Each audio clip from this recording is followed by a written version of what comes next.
আপনার কি কমপ্লেন আছে? কেউ আপনাকে ভালোবাসে না, কেউ আপনাকে পছন্দ করেন না। তাদের জন্য দুটি প্রশ্ন করি।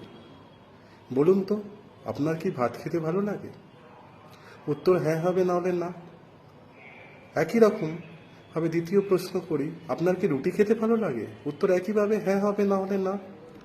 এরকম আমাদের পৃথিবীতে অনেক মানুষ আছে যাদের ভাত খেতে ভালো লাগে, আবার কারোর রুটি খেতে ভালো লাগে। আবার তেমনই অনেক মানুষ আছে যাদের ভাত খেতে ভালো লাগে না, আবার কারোর রুটি খেতে ভালো লাগে না। কারোর ভাত খেতে ভালো লাগে না বলে বা রুটি খেতে ভালো লাগে না বলে ভাত বা রুটির গুণ কি কমে যায়? কখনোই যায় না।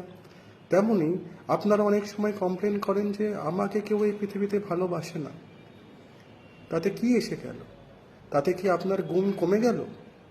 আপনি তাদের নিয়ে থাকুন যারা আপনাকে ভালোবাসে, তাহলে আপনিও সুখী থাকবেন, তারাও সুখী থাকবে। আর যারা আপনাকে ভালোবাসেন না, তাদেরকে বলুন টাটা, গুড বাই।